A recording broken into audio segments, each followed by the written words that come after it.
characters. Aquaman, Superman, Batman, everybody is aware of. But, the introduction of SuperGirl, which is really exciting. The Flash's villain, Gorilla Grodd. Oh, wow. Is also a lot of fun. He plays, different than you'd expect. And Atrocitus, who is kind of like, a big, red, angry version of Green Lantern. Oh, okay, yeah. Yeah, you can think of him as that way. Red Lantern. He's the opposite of Green Lantern in almost every way. But I guess we can go ahead and start the gameplay with them and give you an idea of this new system that we're introducing in Injustice 2. With Injustice, we always say, it's big battle of the gods, huge destruction, transitions, multiple arenas. It's awesome.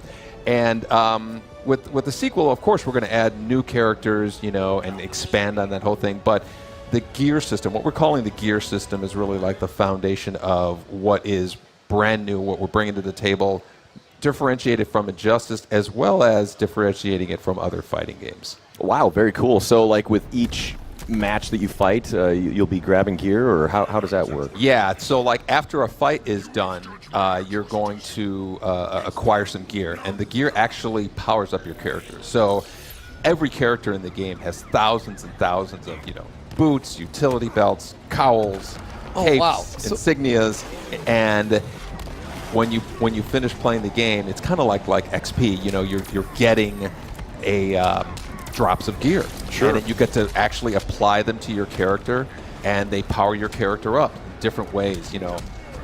Defense, your strength, your abilities that you use with your special moves and your health meter, and you are in a constant process of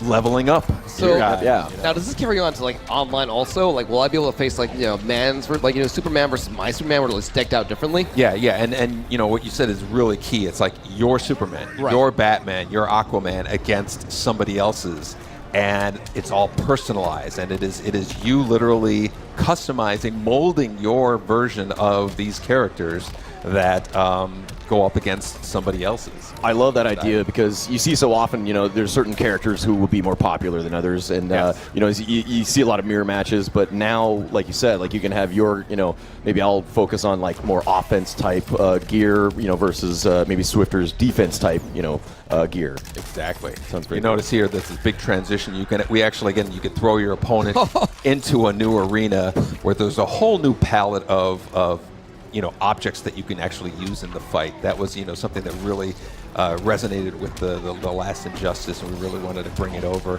And you look at these characters again, with Atrocitus. He's all about anger and hate and blood. So he has all these kind of blood moves. He can bring out the and flying cats. Yeah. His name's Dexter, and he's actually also a Red Lantern in the DC lore. Wow. And so Atrocitus can bring him out, use him, and he actually aids in the battle of the fight. Yeah, it's exciting. And Gorilla Grodd is all about big kind of primal moves mixed in with telekinetic moves. He's blasting them down back into the street arena where... I was just going to say, and here we see the environmental interaction again. Yeah, busting through walls, bouncing off. You Exactly. feel the power of these attacks. Oh yeah. And we always describe it as like the battle of the gods, And so Grodd here is his. That's what I love seeing too. Just like these two brawlers beat the crap out of each other. Yeah, the variety of characters in this game is actually going to be even wider than the last one. So here is what we were talking about in terms of the gear. Like when you finish a round, your characters are leveling up. You see the stats of their strength and all that. But then this gear that you're rewarded with, the Curse of Rage, his new arms for Atrocitus, and Grodd has these. You can also be awarded gear for other characters. Yeah, I just noticed. You want to level up your other characters. It kind of gives you an incentive to really build up the entire cast. That is very cool. That is all. I'm actually really, really excited about the loot drop system and looking at if I face off against man, he's got that awesome gauntlet. What am I going to do? Counter that or whatever. Exactly. Or when you go online and you see somebody wearing some crazy crown, you're like, where did you get that? Exactly. And so there's a lot of kind of like this big collection mechanic going on. Oh man, when is this coming out? I'm sorry, I'm jumping to that, but I just want to play. No, of course. Unfortunately, we got to wait until 2017. Oh, for bad boy! Yeah. Yeah, but it's going to be worth the wait. You know, like we were saying. You know, there's bigger roster of characters. This whole gear stuff is going to be so exciting, and just another great opportunity is with the first Injustice. There's always characters who didn't get in the roster. Of course. And a bunch of angry people that characters didn't get into the game. So a lot of it is satisfying those people, wanted to see Atrocitus, wanted to see Super. Yeah, comic book fans in particular could be pretty vocal when they are not listening to. And it's a great thing. I'd rather have people passionate about it, even if passion. That's a nice, polite way to put it. Yeah. No, absolutely. Yeah. People care, and these games, of course, they're fans of just Injustice itself. Like we were talking about earlier, the comic book Injustice has really taken off, and fans just love the setting, like the story that the first game brought. Oh, it was fantastic. It was such a great kind of summary of the events leading up to the first game. That's what was so cool about it. He's really has anger issues.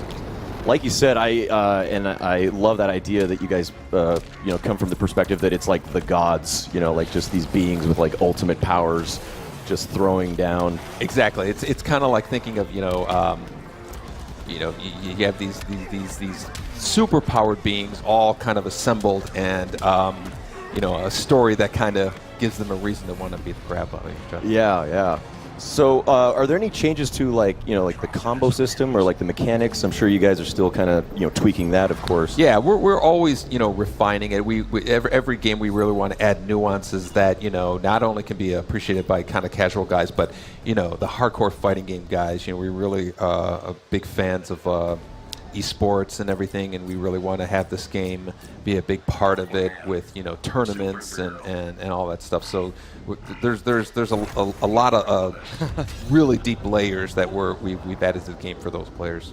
Love seeing the back and forth there, like even as you choose the characters. Yeah, that's a big part. Back, like in Mortal Kombat, you always have like these like awesome, very custom interactions between characters, and is that like exactly? We were so happy with how that turned out. And these characters, they have a lot of them have relationships with each other, and they have stories famous stories. They make references to those stories. It's great. So you see a lot of nods to the to some of the comics you might have read, or something you might have seen in other media. And it's great how you see those relationships. So they talk to each other before a fight, and it really kind of you'd be surprised how much it really adds a level of depth. It really does. Absolutely, staying true to like the original kind of like source material that has come before. Because these characters, these are like the forefathers of the whole superhero comic scene, and very cool that you guys have taken that into account as well. Yeah, kept it in the game. Yeah, we're and the characters like the returning characters, AquaMan and Batman, Superman. What's cool is we've given them new moves and really kind of updated them. So like they're your favorite character. You love how they play. There's going to be some familiarity about it, but there's also other layers of stuff. Yeah. Oh man. Supergirl, Aquaman. She's not messing around. Yeah. Yeah, there's a transition into a train. I don't know if you guys have seen it on the right side. That is really cool because it's got you can actually the guy is actually like kind of spinning through the train here. Oh, we're about to see it. Yeah. There we go. Oh, that's great. I love how it's Aquaman too. He's just getting knocked around. Or Aquaman. Yeah, he's got this awesome super move that's.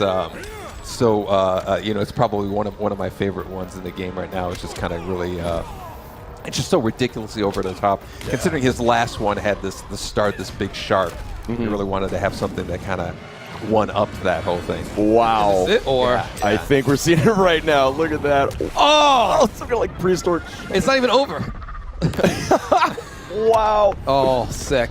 Yeah, I just want to say, Supergirl, she actually deserved that. Like, she's been knocking him around a while. Yeah. Look at that. Oh man, I'm probably most excited for the loot system though. That sounds like so like amazing. Just keep me coming back. Looking forward to the end of every match. Exactly. Like fighting games are really all about traditionally have been about here's the character that we made. You learn it, you master it, you get it. Now we're all about kind of giving the player more personalization into it.